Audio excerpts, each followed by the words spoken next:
Várias são as histórias e leis bíblicas referentes aos tempos de colheita dos campos de Israel.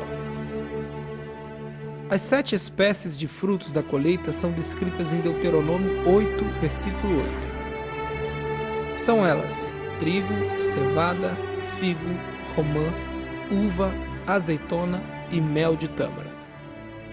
As colheitas estão associadas às celebrações do calendário dos hebreus, produtos agrícolas que apontam para marcos espirituais. Em cada estação recolhiam-se os frutos ceifados da terra, mas igualmente recolhiam-se as verdades reveladoras do tão anunciado reino vindouro.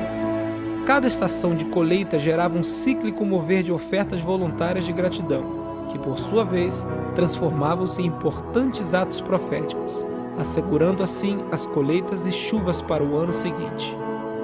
Cada espécie de fruto era plantado em solo adequado, tratado, vigiado e colhido na estação própria.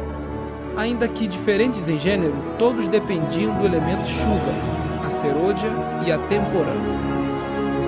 A chuva serôdia produzia crescimento ao fruto, enquanto que a temporã preparava-o para o amadurecimento e colheita. Desde que os estreantes da humanidade deixaram para trás o Jardim do Éden, existe um conceito vivo de retorno. Fora do jardim existe um mundo, um sistema, comparado a um campo de cultivo. Com a promessa do envio do Redentor, surgiu o conceito de colheita desse campo, a ceifa dos que com ele desejaram e decidiram retornar ao jardim. Porém, este campo, no plano usurpador de Satanás, foi invadido por trevas geradoras de rebeldia, miséria, ruína, doença, corrupção, idolatrias, feitiçarias, religiões, filosofias, fomes, pestes, guerras, porfias, destruição e a morte invadiu o campo e a terra. No campo, há ameaças de destruição e morte fatal. É necessário salvar, é urgente colher.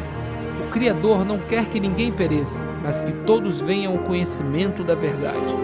Trevas densas e crescentes invadem as nações da terra. Os cavaleiros de suas pestes serão lançados na terra. Espíritos terríveis e malignos serão lançados também na terra.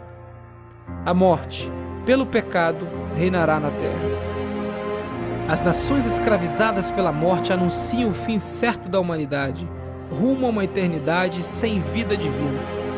A Igreja de Jesus precisa assumir o seu papel de agente transformador. E ainda assim diz o Senhor: como, pois, invocarão aquele em que não creram? E como crerão naquele de quem não ouviram? E como ouvirão se não há quem pregue? Mas, no entanto, há esperança de salvação. Há esperança de redenção.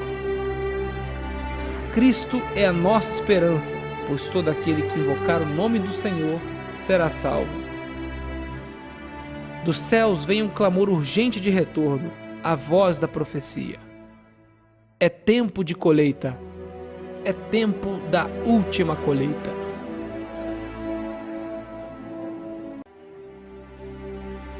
Jesus ensinava e pregava em todas as cidades. Era um destacado e itinerante mestre.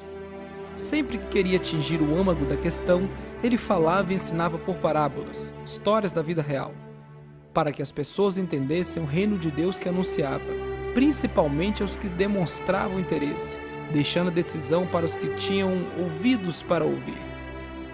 Parábolas serviam como espelhos para revelar a realidade deste mundo e como janelas que abriam o entendimento e a visão, a fim de transportá-los para as verdades profundas e princípios imutáveis do reino, alertá-las para uma colheita destinada a cada geração. Jesus ensinou que o campo de colheita é o mundo. Usou a figura do semeador que sai a semear e cuida do campo e até outras figuras do cotidiano de sua época. Mas tendo em mente a riqueza dos mares como uma grande e propícia colheita a ceifar, aos seus discípulos mais diretos os nomeou pescadores de homens. O seu chamado era anunciar o reino, ceifando vidas, pescando homens, endireitando veredas e promovendo novos destinos.